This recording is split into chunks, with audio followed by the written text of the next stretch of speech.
Welcome to Rhythms of Faith.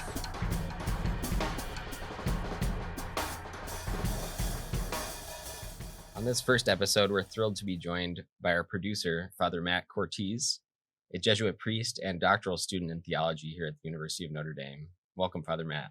Thanks, JJ. Thanks, Kim. So good to be with you.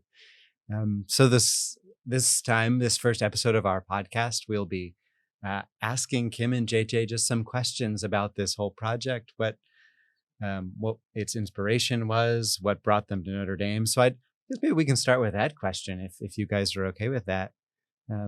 What brought you here to South Bend? What made you pursue theology and music? How did the road lead here? Thanks, Father Matt. So actually, when I was an undergraduate, I did my bachelor's degree in chemistry and math.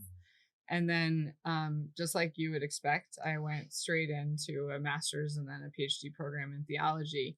But actually, when I was an undergraduate, I was at the University of Florida, and I was attending this really wonderful Newman Center that really got me very curious about the way that God acts when we gather for worship. Like, how does God make use of the things that we do together in order to touch us with grace and help us to recognize God's presence among us?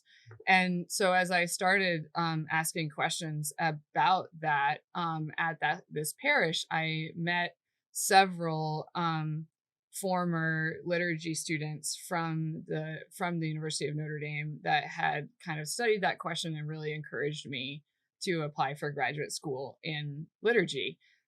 So I applied without the requirements for the degree I was applying for, which is not usually a good idea. But I did get in and went on to do the doctorate here. And then after 4 years teaching at St. John's University and the College of St. Benedict in Minnesota, I came back to the faculty here. And really, I'm still studying that same core question. Nice. And I've been in your classes where you use chemistry material to describe certain sacramental elements. That's episode, I don't know, N. And love it. Keeping with the scientific mathematical lingo. Love it. JJ, how about you? What brought you here? I grew up in Buffalo, New York, and my background is as a jazz pianist. So after some journey throughout the country, I spent some time at the Naval Academy as an enlisted person in the Navy, playing in the band there, and then did my undergrad in New York City at the New School in jazz piano. But then during that time, my wife and I had just gotten married. We had our first 2 kids, and I was actually just looking for work, and I kind of stumbled into this music director job at a parish just north of the city, and really loved the work of being a music director at a parish, and at the same time realizing that, as much as I had been trained in music and had been a regular churchgoer, really wanted to dig deep into what it meant to know about being a music director and all that goes into that. So discovered this program here at Notre Dame, the Sacred Music program, and came here for my master's and doctorate, and ultimately got the job as the director of the folk choir right when I graduated. So was able to stay here and have been here ever since. Nice. So we already have some of the ingredients, right? We have the science and math, the jazz, but maybe tell our viewers, our listeners, for those listening at home, what inspired the Rhythms of Faith class, the whole project, including sort of this multi-dimensional educational experience, and why we're here today. So what started Rhythms of Faith? Kim, why don't you? Yeah. So actually Rhythms of Faith started, I guess, with the Passion Project that the folk choir was doing. So during the pandemic, and the folk choir was composing a passion. I'll let JJ talk more about the process. And JJ invited me to come and kind of be a listener to their first demo. And when I came in, I saw something that was like a lot bigger than just we needed something to do during the pandemic for the folk choir. I saw something that was really a deep consideration of like, what does it mean to write new music about what's happening in the church today as a way of grappling with the new realities that God is always using to draw our faith like to new directions. And also a very deep reflection on what it means to make music in a liturgical setting and to sing that music, and by singing that music participate in these sacred stories, and the sacred events that happened in Jesus's life, death, and resurrection. After that, JJ came to me and said, "Could we do this as a class?" Nice.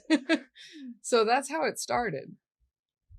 Could you say a little bit about the Passion Yeah. Project and how what the genesis of the Rhythms of Faith process might Sure. be? Yeah, Kim summarized it perfectly. And I think the only things to add really are just that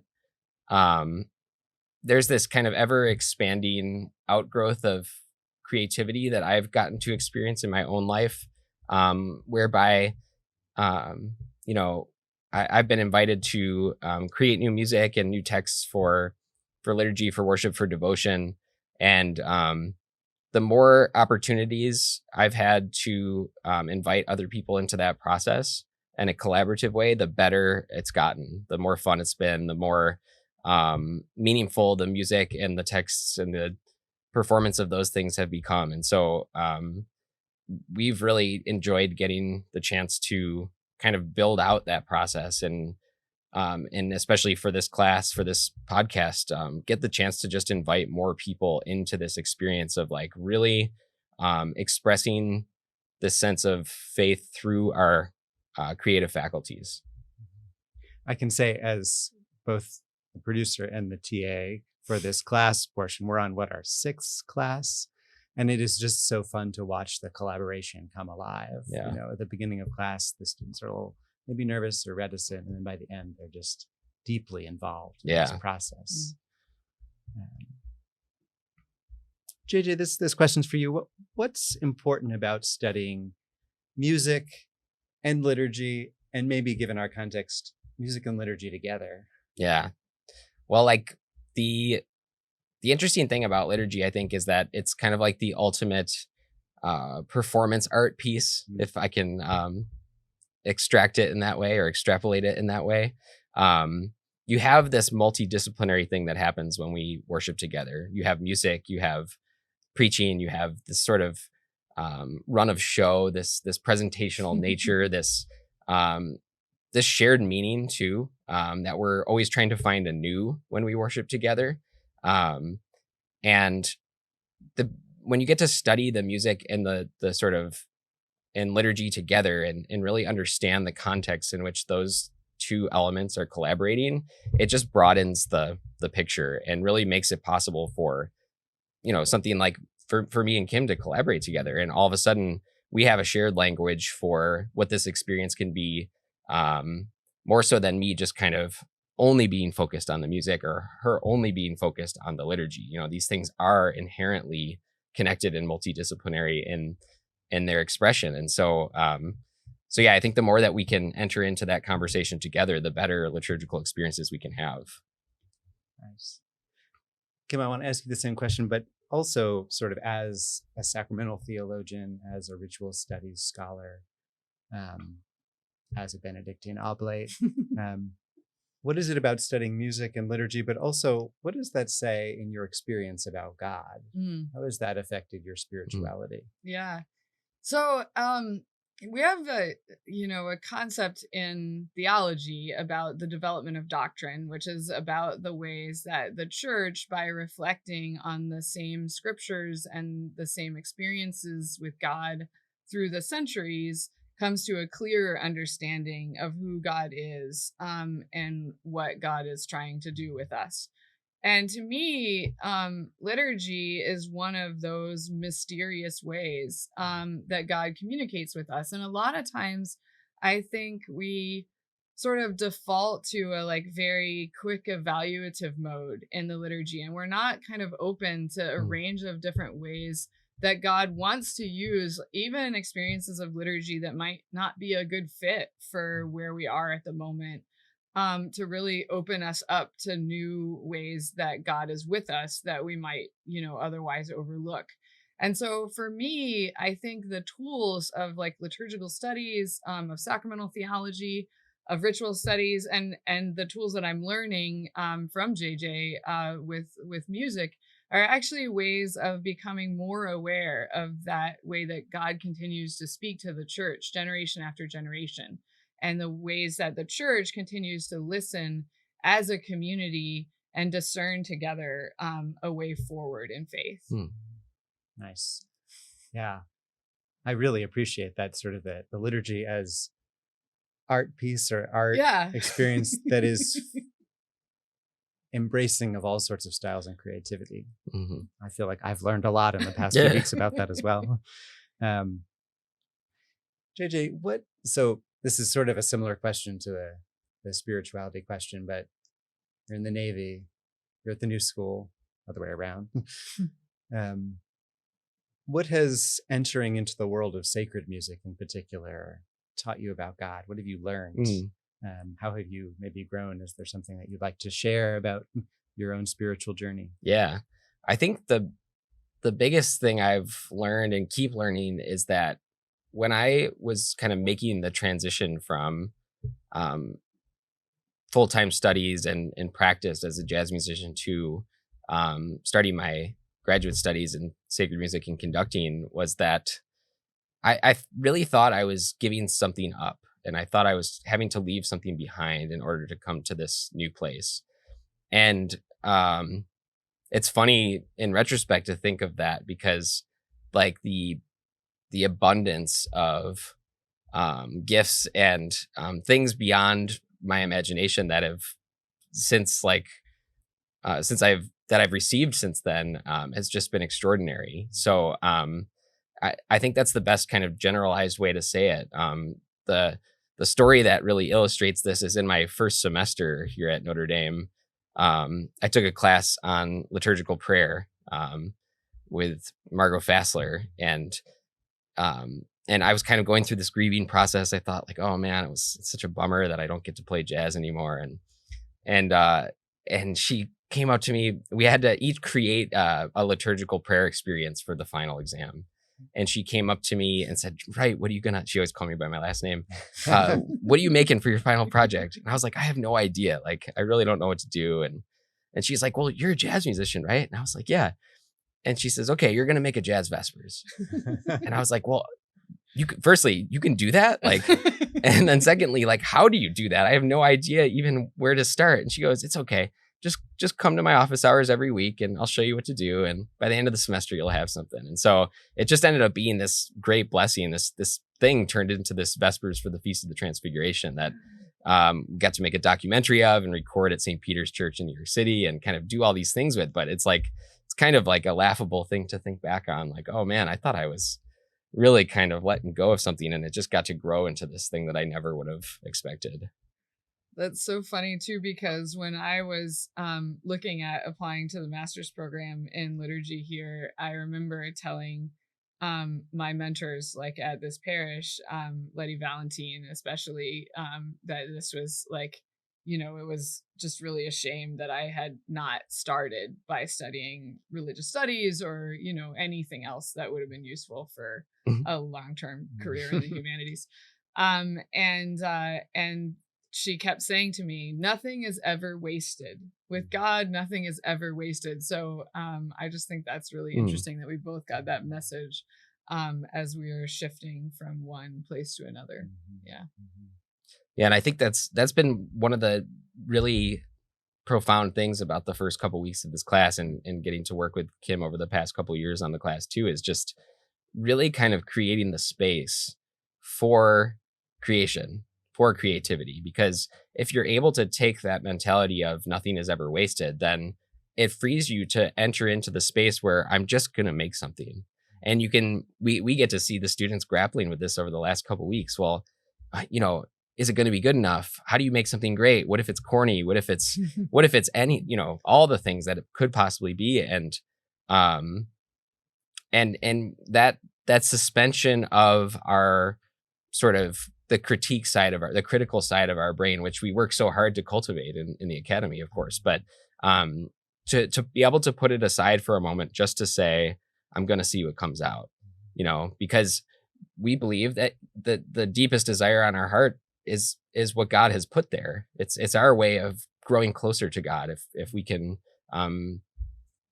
find ourselves expressing that desire, it can make us whole. And that's been so fun to watch in the class, sort of the practices that you're helping the students to develop, whether it's the weekly journal exercises or praying the liturgy of the hours, in the way that all of those little creative tidbits can be brought together, or will be brought together in something really exciting. Let's talk a little bit about the podcast in particular. Maybe Kim, start with you. What are your hopes for this time together? Of course, not just amongst the three of us, between you and JJ, but for all of our listeners. Yeah, I mean, I think for me, what's really exciting about the course is getting to invite students at Notre Dame into this experience of like thinking about faith and thinking about the church in a different way, thinking about liturgy more deeply than most of them have ever been invited to do before. But it feels very limiting, really, to kind of restrict that to undergraduate students at the university.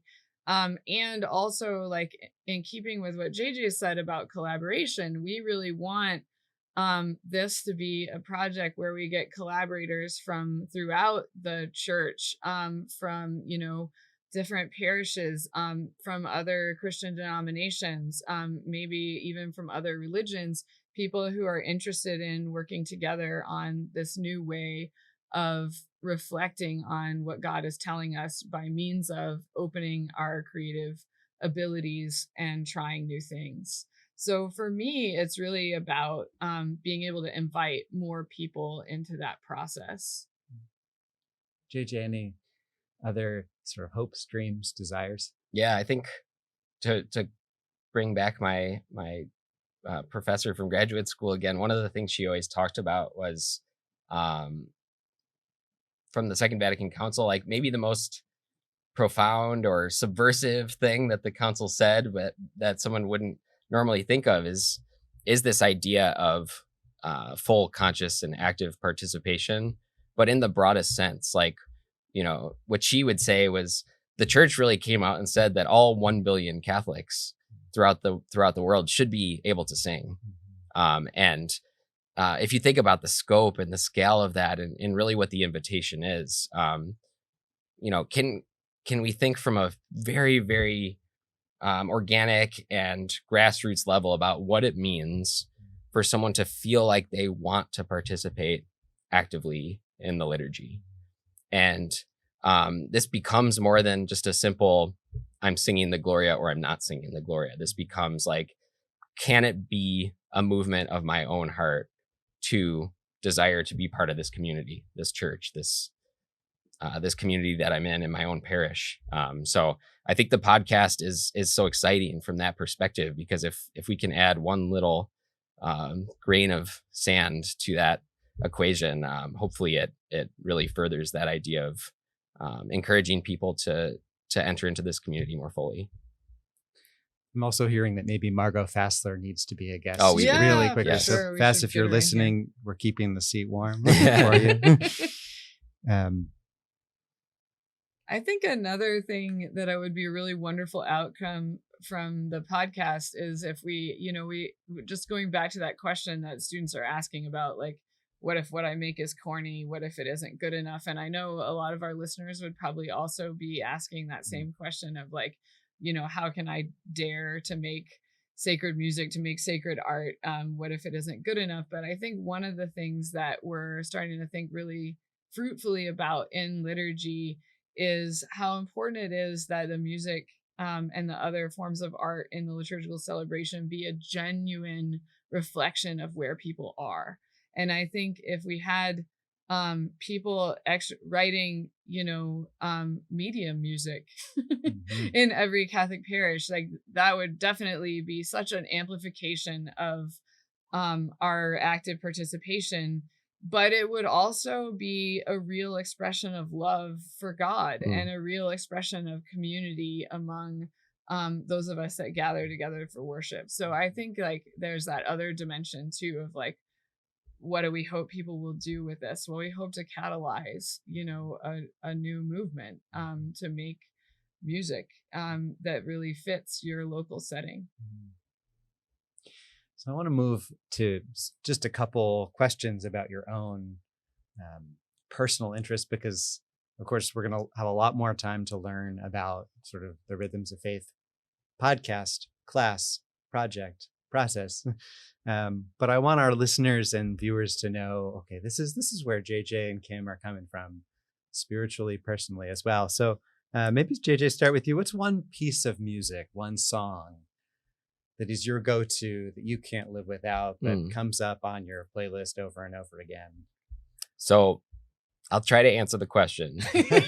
You can also have more than one answer. No, but especially given your personal wisdom. Sure. No, but my sort of gut response is that like, I hope that I don't have one of these things. Hot take. Yes, right. But also it's not even I hope that I don't. It's just that I really don't. Like I'm always trying to find new stuff, and I also like listen for work, quote unquote, right? So I really want to find new stuff, and I've found over the years that I tend to listen to music for a different reason and differently than many people do. And so but some of the songs that I really do love and try to come back to, there's a song by Sufjan Stevens called The Transfiguration that I love to play on the piano, but it's also just a beautifully constructed song. It's such a great representation of the scriptural story itself, both in its sort of like musical journey, but also the way that he tells the story through the verses and the refrains, and in general, most things that he makes I just love. So strong fan of Sufjan. We have never talked about this. Oh, really? Yes. Okay. But I'm also a huge fan. Oh, so great. Maybe a duet guitar piano at some point. There we go. I'll add it to the list. Okay. Kim, how about you? Swan? Yeah. Music? So I have to say, I am also going to take you to task for your question a little bit. It's like asking a snowball, like what snowflake is the one you couldn't do without, right? But that's fair. But I think I would pick Charles Wesley's Love Divine, All Loves Excelling. It's such a lovely song, and of course it means a lot to me as somebody that works for Christian Unity and really cares very deeply about Christian unity. Charles Wesley is a remarkable theologian, and really for me an exemplar of somebody who does theology in the form of poetry, and in the form of poetry that's really a gift to the church, for ordinary people to sing and really offer to God in their own way. But also the verse, changed from glory into glory. That's always been a really important part of my personal spiritual journey. I think Charles Wesley, one of the things I find really powerful about his hymns is he almost always ends with, we usually only sing like 2 or 3 verses of his hymns in the Catholic Church. But if you go and look at his texts, which have dozens of hymns, dozens of stanzas, we almost always end with an exploration of where we long to be in heaven with God. So there's this like really mystical end, and also a turn towards our ultimate destiny with God in his verses. And I think that change from glory into glory is like such a beautiful reminder of the goodness of the created order, like the goodness of who we already are today. By God's gift we exist, but then also that dynamism that pushes us to be forever changed into deeper glory that God also wills for us. So I really try to live in that in between space between like believing in my goodness as a creature and also striving for a unity with God that's greater than I can currently imagine. There's something so profound too, Kim, about that hymn and that line change from glory into glory. I wish we had a keyboard here so I could play that set of chords because it's just if for the music theory nerds out there, goes to the sixth chord but becomes a dominant sixth, and all of a sudden we're in the key of F, which most people sing this song in, and you have an F sharp as on the word glory. Yeah. And it's just this beautiful, I mean, that's one of the best parts of the hymn in general, but it lines up perfectly with that text when we sing it. One of the real joys of working with JJ is there's all this music that I find deeply moving, and then he's able to tell me why it's deeply moving, which I would not be able to tell him.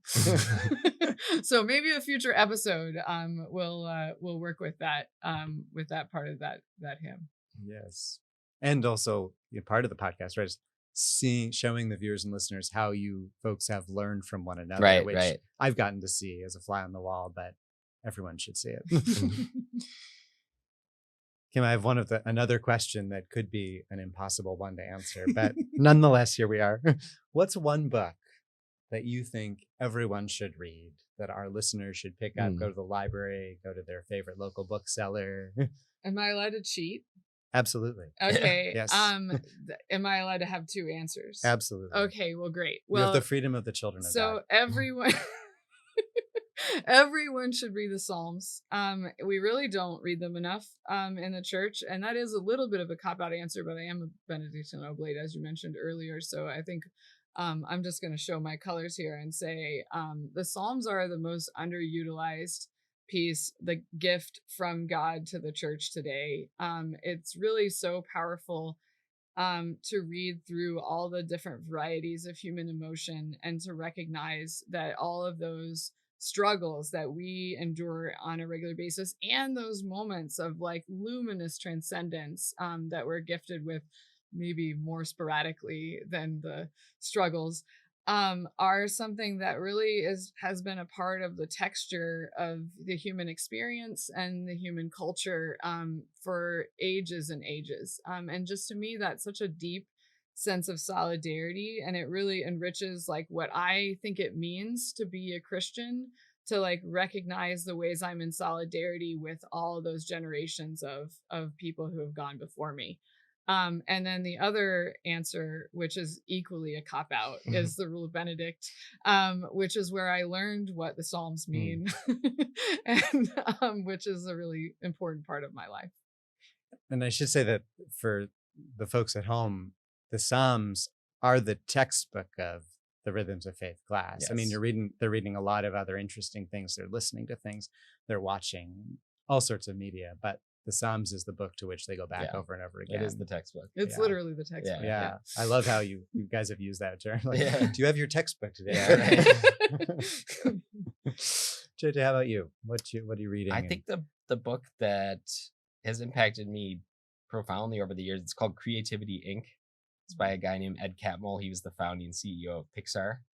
And, I grew up watching Pixar movies and of course, being deeply moved by these stories as a kid and as an adult, getting to watch them with my kids. And when I've read this book maybe 5 or 10 times now. And he really kind of gets into the weeds of how they made these movies and what it meant to encourage a culture of this sort of true creativity that is enhanced by its sort of collaborative work that gets done on these. Obviously, movies are made by thousands of people, but he really kind of creates this beautiful story about the way that they interwove principles of creativity into every part of the process of making a film. And you can see it when you watch those movies. They're, if you watch Up or Cars or Toy Story, any of these, they're just beautiful films. And so, yeah, I love that book. And just to like follow up on that for a minute, like one of the major themes of the class and also of the podcast is this like central insight that like when we think about creativity, we think about originality. Like how do I do something new that's not going to evoke anything, that's not a replication of anything that anyone has ever done.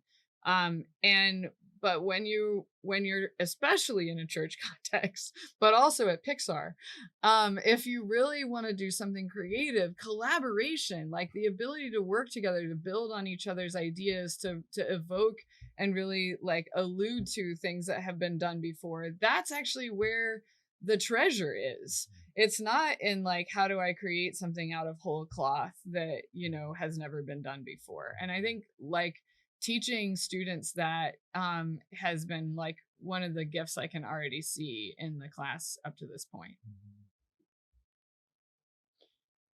I have only one more question. Oh no.